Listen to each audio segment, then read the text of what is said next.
Now, Arc System Works have become suddenly a prolific fighting game organisation. They've done it for years. They've made Guilty Gear and BlazBlue and all these other games that have been synonymous with Japanese gaming, and especially that particular style of fighting game. And they've gotten so big that they've decided, you know what, let's take all these popular franchises that we've made fighting games for and put them together in a tag game a la early Marvel vs. Capcom and see what we can make. And that game is BlazBlue Cross Tag Battle. I brought Shaney in because, unsurprisingly, it's a Shaney game. How you feeling? Like, what do you think? Like, I mean, okay, let's be real. You're the Persona kid. You're the BlazBlue kid. I mean, we all play them. Yeah. But I guess having this game, which is a crossover of all of those, plus Ruby...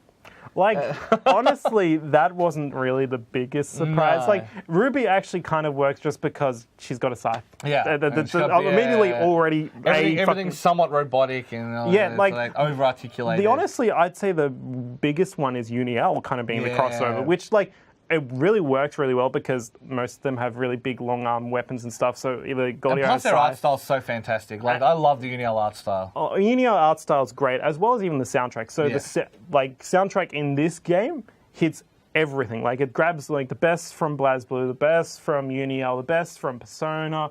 Throw it all in, then you've got Ruby. But let's not talk about that. So I guess that is the question. So it's a 2v2 tag battle system.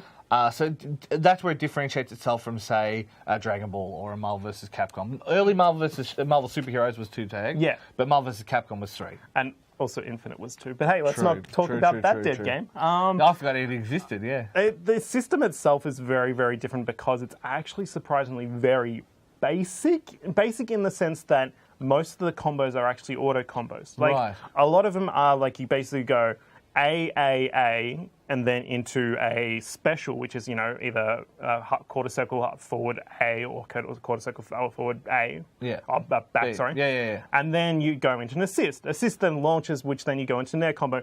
Air combos is actually where you get the most complexity in the game itself in the battle system. But that's true for a lot of these kind of games. In a sense, yes, but I think it's actually probably one of the most simplest fighting games on this, which is interesting because Arc System Works aren't known for simple. They're coming from the company of Roman cancels and fuzzy guards. There is a lot of actual in-depth complexity, especially with the air combos and assists and stuff. That actual game is actually very much where that's at and where you actually find the most depth in it. But the actual normal combos is probably where you go, oh, that's all. It's a little bit lame in a sense, but honestly, once you get past that point, when you actually go into a little bit more in the depth of different type of characters, that's where you'll find that they will have most fun in this game. So, again, because that is the nice part, is you do have the diversity of these different characters and different fighting styles. So, I mean, you're in a world where Ragnar Blood Edge exists with Kanji Tatsumi, that exists with, who's the other, Uniel, with, this is what, Makava or Gordo? Who are they? They probably took the waifus, didn't they? Like Hilda and stuff. No, there's a few, interesting character choices, and there's a lot of ones that are still probably coming because we're getting 20 characters in DLC. That's right. I forgot about them. And that's not great. That's not it. But they know who they're appealing to. They know. It's the same with the DOA argument.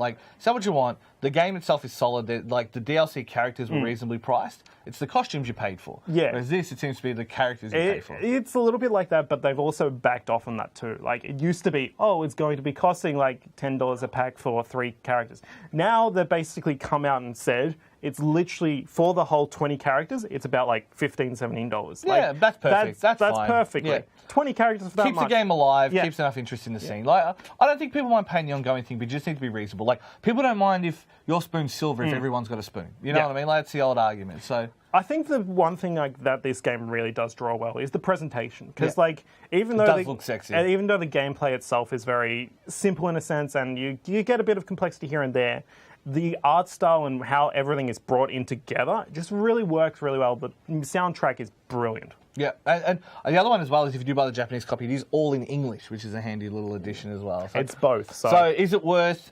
So is it worth? If you are into those kind of games, or if you're into tag fighting games in general, what does it offer that's different from the rest?